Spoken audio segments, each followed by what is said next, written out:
Hello and welcome to the Property Roundup here on iPropertyRadio with myself, Carol Tallon, the show where we chat to industry experts to get a view and activity on the ground and to learn about new trends emerging. This show is sponsored by daft.ie, Ireland's most visited property website. Today, I'm delighted to be joined by Walter Mythen of O'Farrell Cleere Estate Agents in Malahide. Walter, you're very welcome. Thank you for joining us today. No problem. Thank you, Carol. Thank you for having me. And as mentioned in the intro there, you're with O'Farrell Cleere Estate Agents in Malahide, probably one of Ireland's longest established estate agents, so certainly a very well-known brand in North Dublin. You might just talk to us about the Malahide property market. How was 2023 for your buyers and sellers? Yeah, I mean, as you're probably reading, and many of your listeners will know, it's been a very, very busy year in terms of demand. Unfortunately, the supply isn't meeting that demand. And again, I think everybody's aware of that and the problems that that brings. But in terms of acting on the vendor side and the client side, it's been very, very successful in terms of prices being achieved. Very, very strong. Obviously, there's different categories within that, within the market here. But overall, it's been extremely strong with huge activity on the buyer side for sure. And is that activity focused primarily on the second-hand market?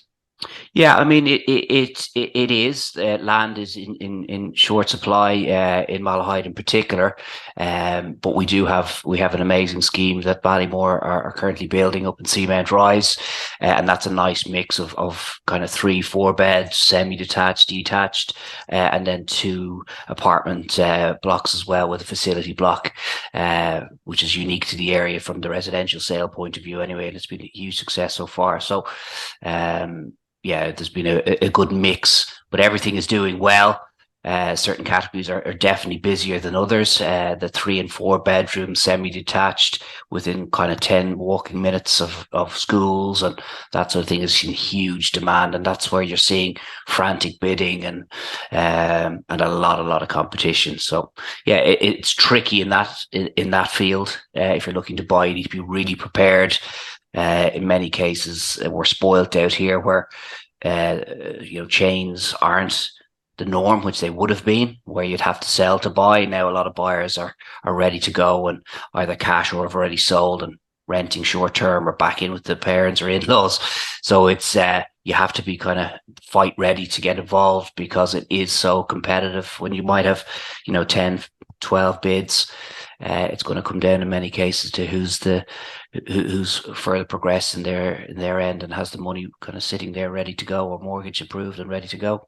It's really interesting that you position it as fight ready, because unfortunately that's exactly how home buyers feel. So whether they're first time buyers or those trading up or down. And I absolutely want to talk to you about the pipeline of supply, whether it's through the second-hand homes or indeed new homes. But you've touched on a few really interesting things there. Let's focus for a moment on the demand. So it's interesting to hear that actually Malahide is not impacted by the chains that we see in so many places across the country. So let's talk about that for a moment. When I hear of no chains, I usually think first time buyer, but I hear you say people are moving back in with in-laws and renting temporarily. That's not an option in other places in the country. So talk to me about the home buyers that you're talking to, whether they're first time buyers or those looking to trade up or down. Yeah, like at the first time buyer end, once they have their mortgage approval, which can be a tedious enough process at the moment, but once they have that, then they're obviously sitting pretty in terms of being ready to go. It's a tricky one where, say, you might have someone looking to buy. They're in a 3-bedroom home with maybe 1 or 2 children, and they're very nervous for obvious reasons about what to do next. They are like, well, we need more space. We might be expanding family. We're working from home at the moment, so we need the extra, bedroom or extra living space. But what do? In order to stand a chance, they do have to go to market first and then hope that they get some activity on their own sale, get that sale agreed, and then in reality, that's what I'm telling people. Then you start looking, because if you're chasing your tail. If you see something you like, then you go put your house on the market. By the time it's photographed and up and running, which can happen quickly, chances are there's already bids in from ready to go purchasers. So you continuously lose out. So you do find people who will come back to me and say, Walter, listen, what you told us maybe 2, 3, 4, 5 months ago was spot on. We weren't ready at the time, but we've put the house on the market now, so we're sale agreed. So, and then they're in a different place altogether when they go to bid. So it is very cutthroat like that, and it's the ones who are kind of stuck waiting for the perfect house before they put their own on. The penny, unfortunately, will drop with them eventually, but it's hard. I totally get it. I mean, you don't know where you're going to go. If you've got kids, will they be in the same school? All of those things, or, you know, even just a colossal waste of time. But more times than not, it does work out. I would say 90% of the time, a plan comes together, and that can be, even if they get their own house and they get a great price, which they will at the moment, they'll figure something out. It's amazing how things come their way. A friend's house comes available that they can go into for short term. But if they're committed to it, they'll do it. If they're 50-50 or sitting on the fence about moving, or will we or won't we, it's too aggressive out there, and it'll fall away on them. So the biggest decision I'm telling all the clients is, if you really want to move, you got to make it happen. And they tend to be successful in that. But yeah, it's the ones who are kind of thinking, will we do it? Will we not do it? If they go tomorrow, it's unlikely that they'll get it. It's just too hot out there. It never feels like a convenient time to be selling and buying and these things, in theory. And look, years ago, I mean, certainly, 15, 20 years ago, it was always the norm that, you always had the option of renting for 3 months, 6 months, and that's just not the case anymore. What is the rental market like in terms of being able to accommodate the market in Malahide right now? There isn't really. I mean, I've never seen such a short supply of rental.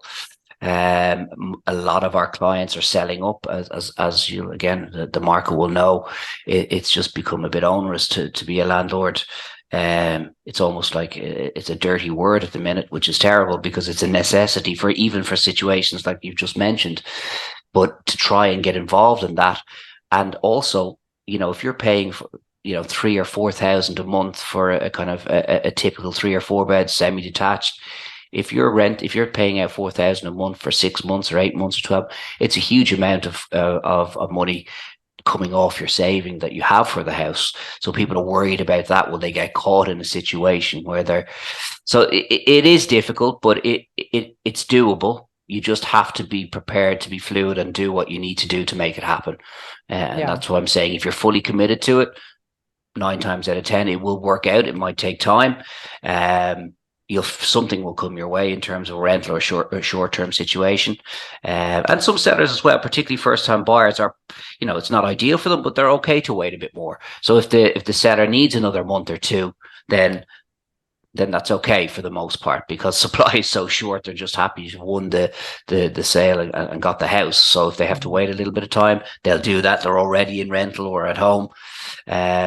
So yeah, it really just depends. There are times like this that I think actually the art of communication, in terms of negotiation, we always used to talk about negotiation is about so much more than the price. It is about understanding the situation both parties are in and trying to accommodate as best. Walter, I unfortunately, I think I know the answer to this before I ask it, but I want to ask it anyway. Are you seeing any buy-to-let investors coming into the market?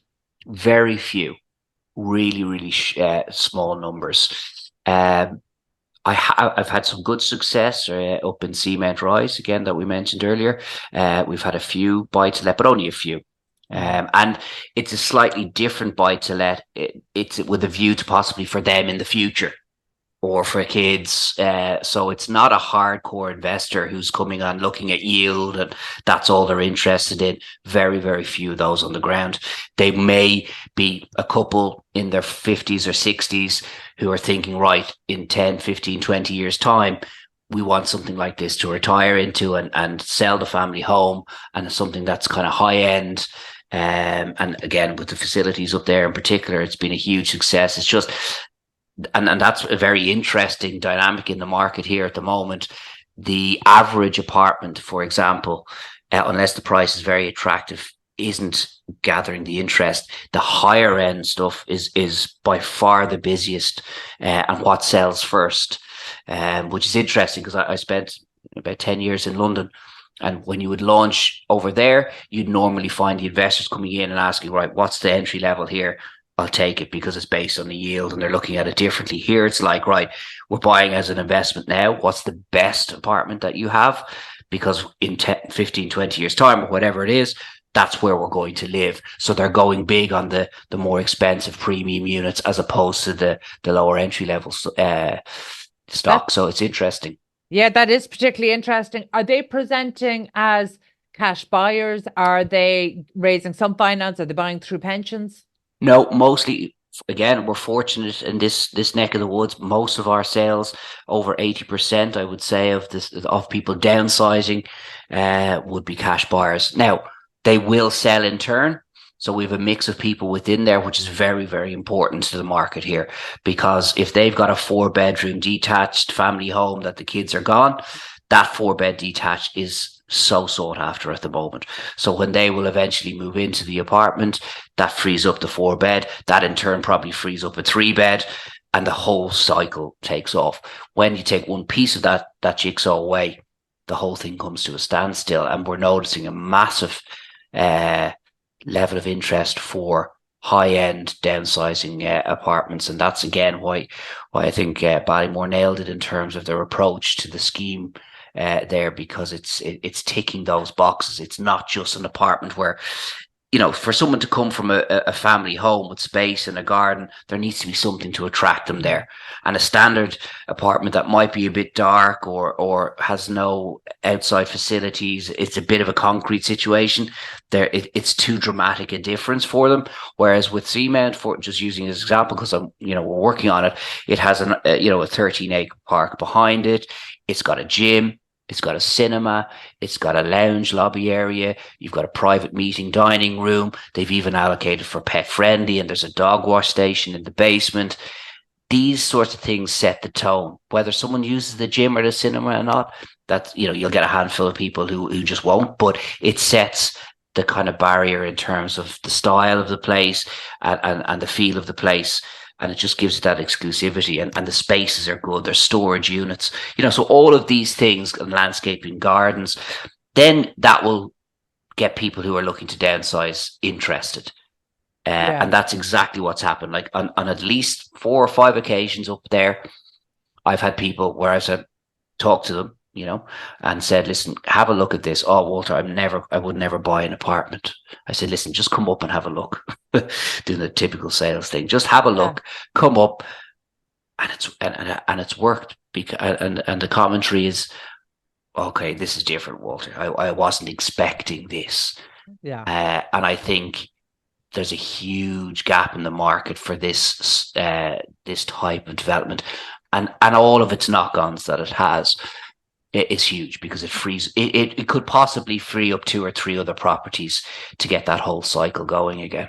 Yeah, and actually I think I have to point out to people listening or watching in today, actually, that you are not saying that from a place of bias. I actually went on to your website and went through the images there for Seamount Rise. It is something different. So I understand what you're saying, that actually Irish people have a bias against apartments and apartment living. And I feel that, yes, there's a cultural and kind of historic side of that. But also, I think we need to acknowledge in previous decades, we weren't delivering very good apartment schemes. No. And, I've lived in apartment schemes across Europe, and they had storage, they had community, they had facilities.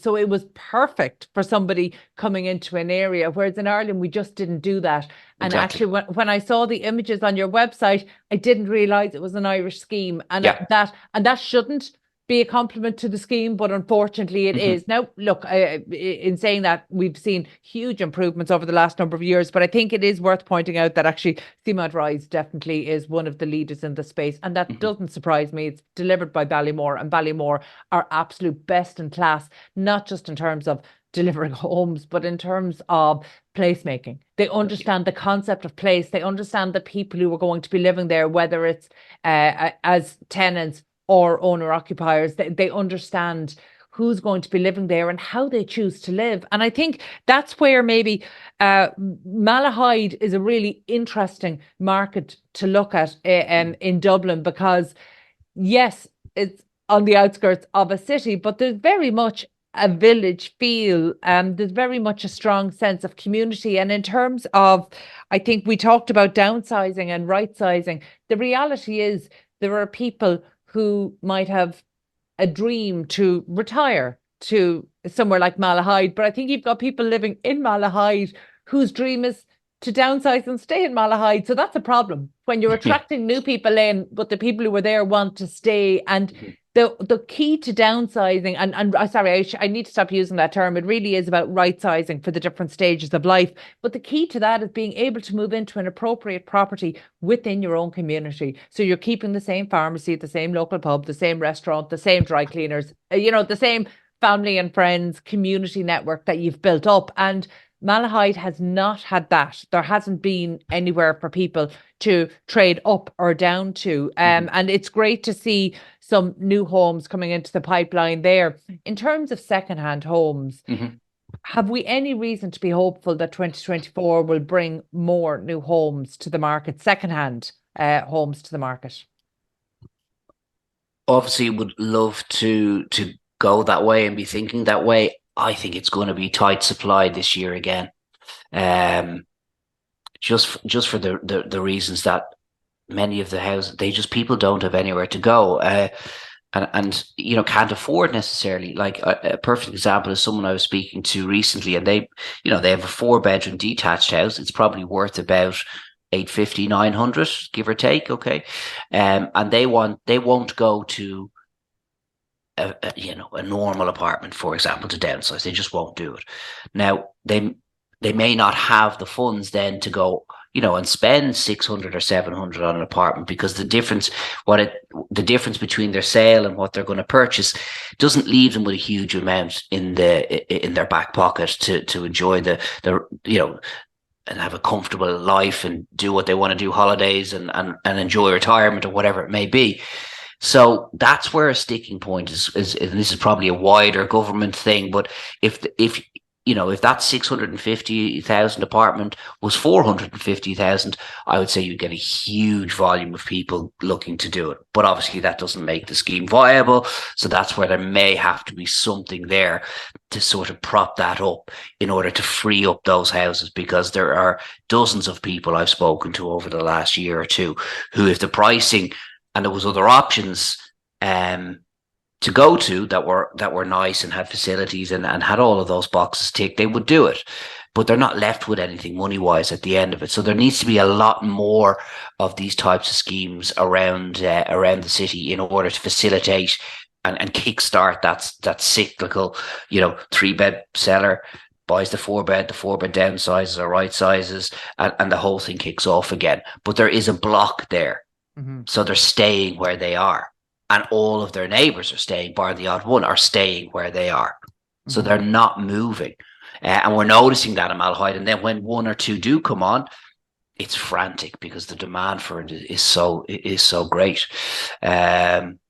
So yeah, I mean, that's a wider issue probably, but that will, if there were more options for people to trade down or downsize to something more specific, then I think that would free the whole market up.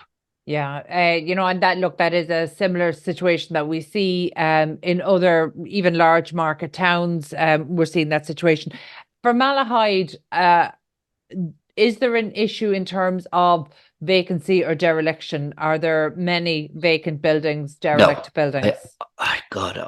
Very, very few. Maybe the odd commercial unit that for one reason or another has been left. But other than that, in terms of housing, no, absolutely not.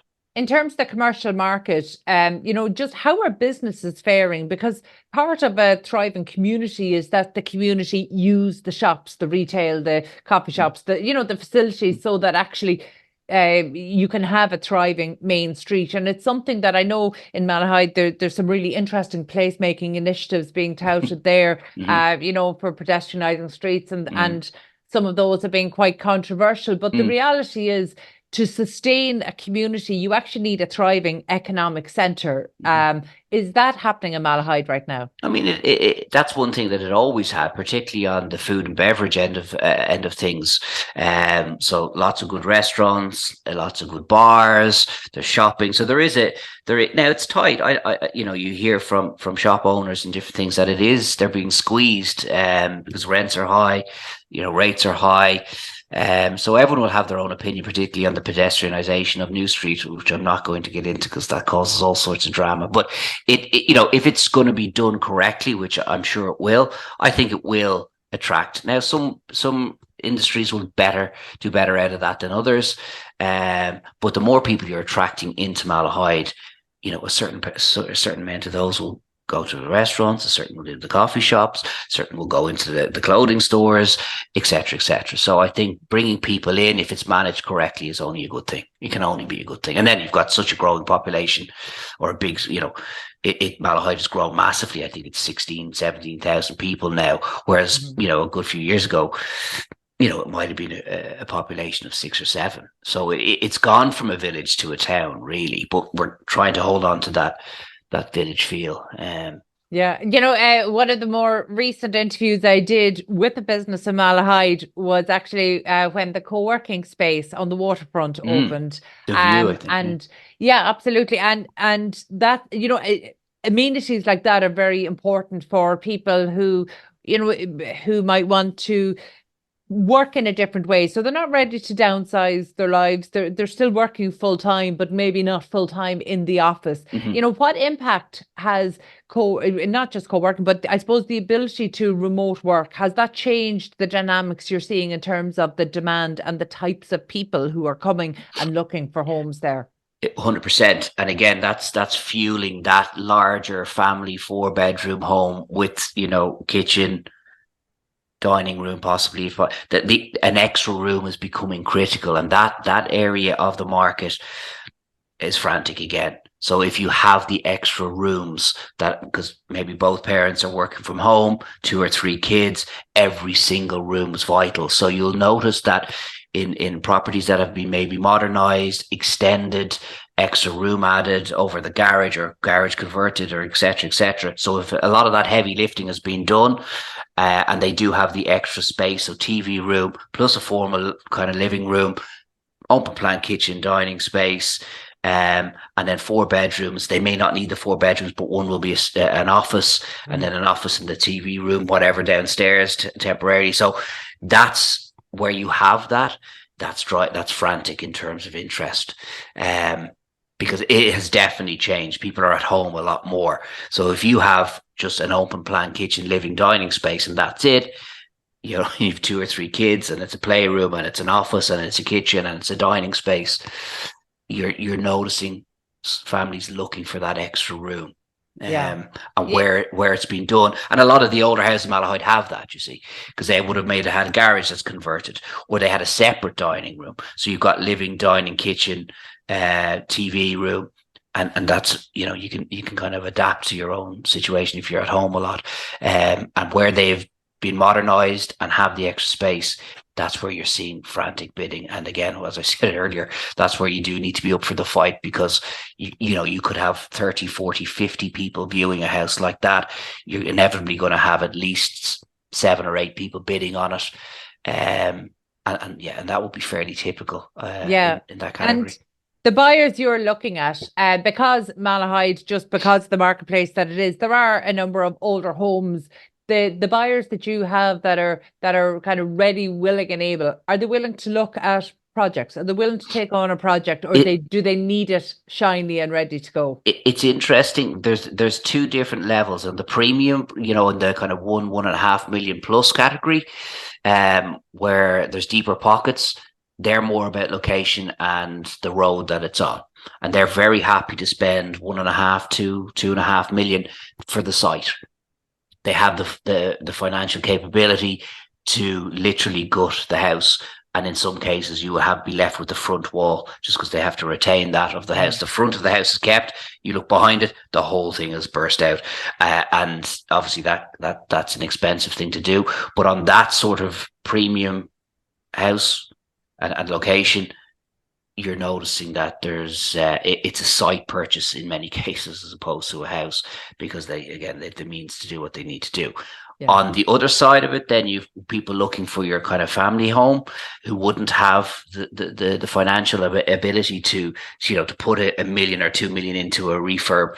The when the heavy lifting has been done in terms of maybe heating upgrade, insulated, extra room, windows, all of that. So if the rating has been improved in terms of energy efficiency, and a lot of, like, the attic may have been converted, the kitchen extended back out, all of those things, where that has been done, again, that's the frantic end of it. And I think people have the capability and the ability to borrow more, so they're kind of pushing themselves on the borrowing as opposed to the deposit saving, because they might have, obviously they'll have the deposit, maybe 10, 15, 20%, whatever it is, but they mightn't necessarily have the other 200,000 or 300,000 that might be required to do a complete refurb in the house. So where that's being done, they're going, okay, we're paying quite a lot here over what maybe sold in the estate 3 or 4 months ago. But if we were to go in there and do that ourselves, the time it would take trying to get someone to do it, obviously the cost of supplies and all that is crazy at the minute. So where that's being done, that's where you're seeing people pushing their bids.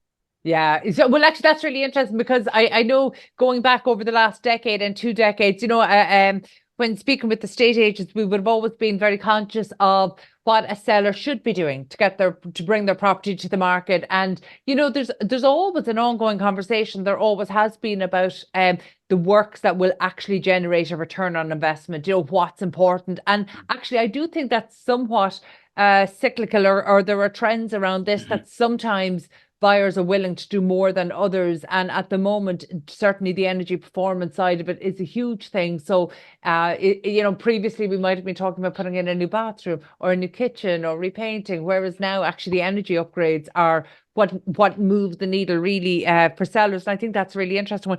I'm conscious of time, but before we finish up, I'm always trying to understand maybe the trends that will be shaping individual markets as we look to the year ahead.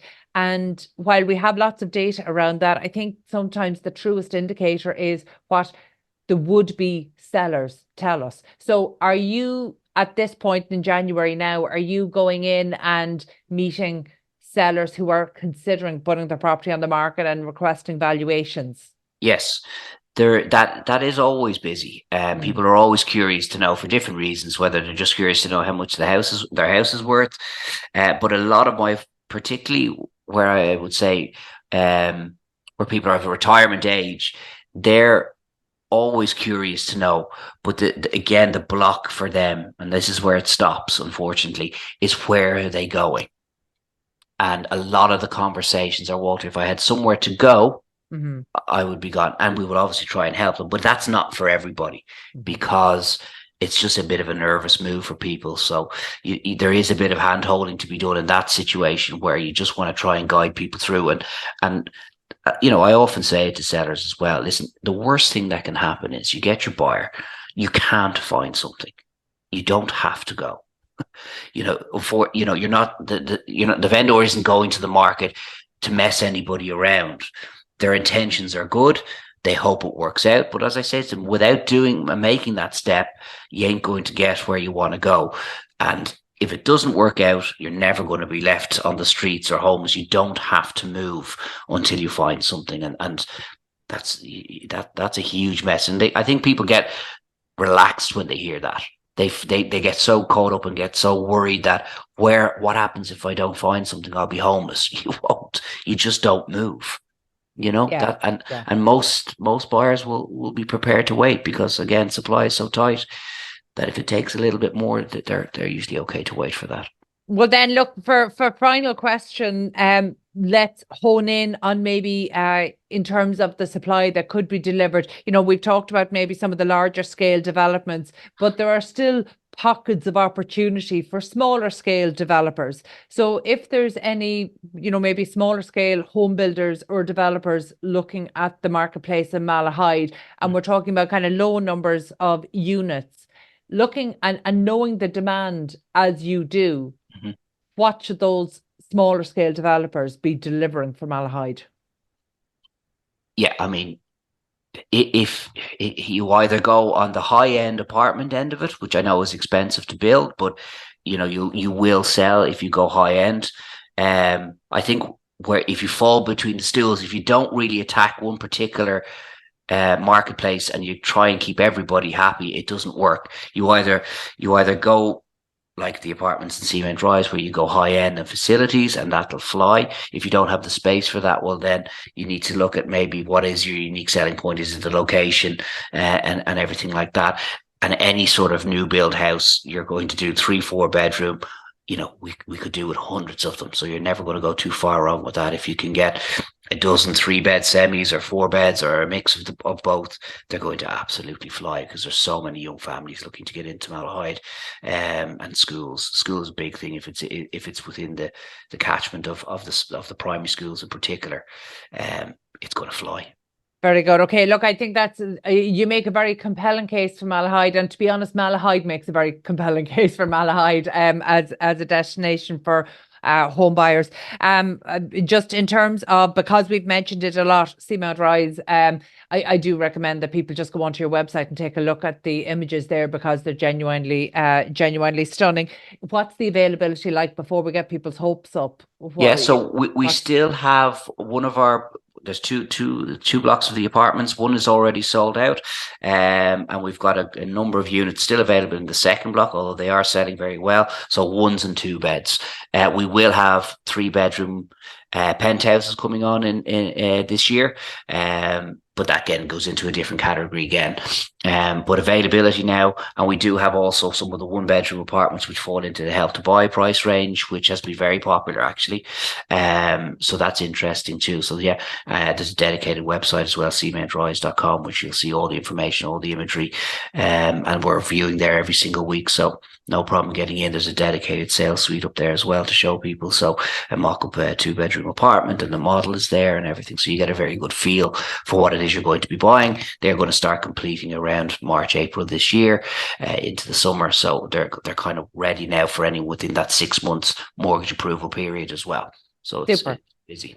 That's great. Walter, thank you so much for taking the time to take us through the marketplace, because I think, if you're looking at the marketplace in Dublin, sometimes the nuances of, I say villages, but you're right, Malahide is definitely not a village anymore. It's certainly a town, but sometimes the nuances of areas like that can get lost when we talk about averages. So thank you so much for taking us through and kind of helping paint a very good picture of the supply and demand there, and maybe what sellers and buyers can expect for 2024. So thank you so much for that. That was Walter Mythen of O'Farrell Cleere Estate Agents in Malahide. My thanks to producer Katie Tallon and to the production team at Hear Me Roar Media. Also huge thanks to our show sponsor daft.ie, Ireland's most visited property website. And thank you indeed for tuning in. We'll catch you on the next episode of the Property Roundup here on iPropertyRadio. In the meantime, please be sure to check out all of the other Irish and international real estate and construction shows here on iPropertyRadio.